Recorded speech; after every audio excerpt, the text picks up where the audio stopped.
And on the Michael Medved Show, one of the subjects we have been talking about is the rise of socialism. Just in the last couple of years here in the United States, culminating with the election of a socialist, openly socialist mayor of New York City. What's going on here? And what's going on has been people who believing that socialism is more fair, more just, more compassionate than the free enterprise system which we've been blessed to live under in this country pretty much from our beginnings. But Mark Skousen, who was an economist and a scholar, and he is a chair of the Free Enterprise Doty Spogli Endowed Chair, which he holds at Chapman University. He is a producer every year of a gathering of free market supporters called Freedom Fest. And he is the author of a new book, The Greatest American, the Benjamin Franklin, the world's most versatile genius. It's posted up at our website at michaelmedved.com. Mark Skousen, you have a column in the Wall Street Journal that I clipped, and I have been reading to people and pointing it out to them. And you begin by saying socialism is in vogue again. Critics of capitalism call the market economy unfair, arguing that big corporations don't pay low-income employees a living wage. And what you write about is these economically destructive measures that the left has favored are unnecessary and would disrupt the positive changes happening in the capital-labor relationship. What positive changes are happening that most people don't even recognize?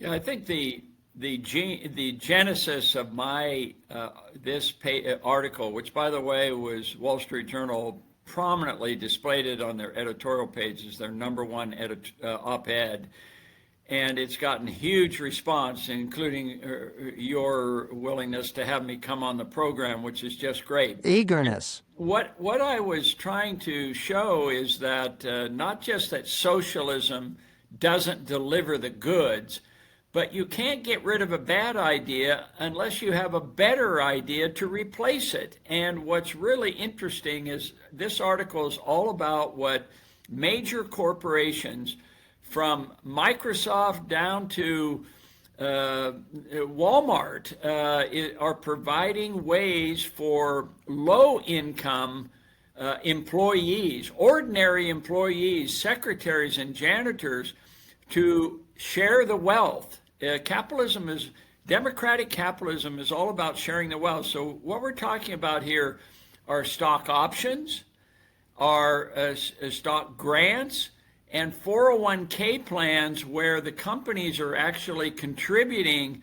If you put in a certain amount, they will match that up to 50% of the contributions. And what I pointed out was that now they've been doing this now for 30 or 40 years, and now we see the fruits of this response, and we see ordinary workers who are becoming multimillionaires. 30,000 Microsoft employees. We're not talking about Bill Gates or the executives. Okay, well, that's have become 30,000 multimillionaires. It's about 30,000 Microsoft-made millionaires. Okay, people can kind of understand that with Microsoft, but the one that really got me here was Home Depot. Home Yes. Depot also has produced a number of millionaires. How? Yeah, and these are guys who were put as Ken Langone pointed out. He said these are people who were pushing carts around in Home Depot, and yeah, like 4,000 of them have become multimillionaires because of these pension programs. And as Ken Langone says, it's you have to have skin in the game. You want everyone to benefit. And they actually made a deliberate decision not to. Each one of the founders of Home Depot said, we will not own more than 5% of our company. We will make sure that ordinary employees are owners of the stock. And of course, Home Depot has been one of the big success stories. Oh, okay. The advantage of doing this is the headline for your piece in the Wall Street Journal is share the wealth, don't redistribute it. In other words, there's a middleman in our model today, and the middleman isn't an employee, it isn't an employer, it's the government.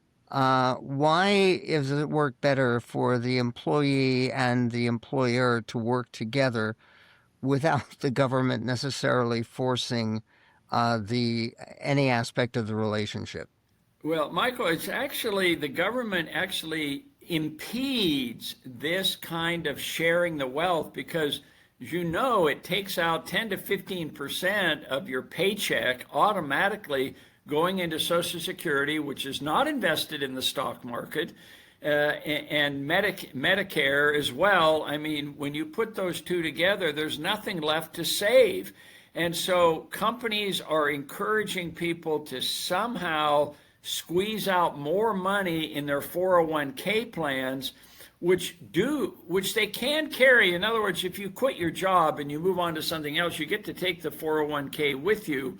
And it's so much, I mean, the returns of 10% a year on average, the average stock index, is sufficient to actually exceed your monthly income that you're going to get from Social Security after 40 or 50 years of working hard all your life. So it's really a wonderful solution and alternative. You know, this is the biggest problem with all these. The socialists are advocating wealth taxes.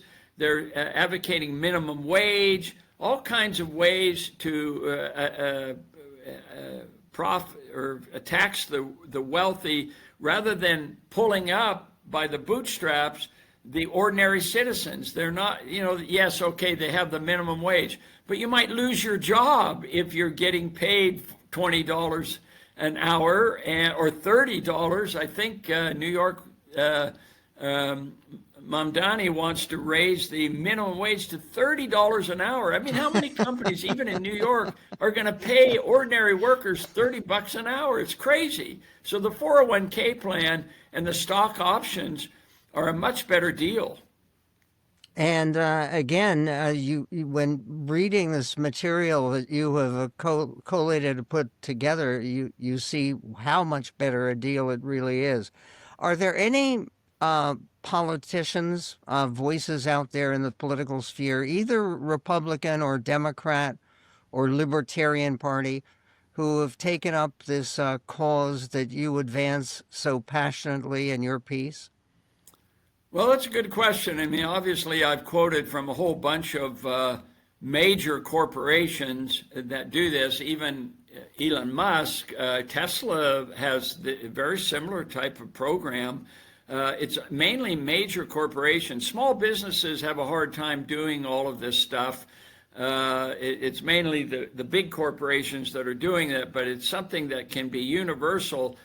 And this is one reason I wrote the article, because we have socialists being elected because they're offering these simple formulas, but they don't deliver the goods. This does deliver the goods.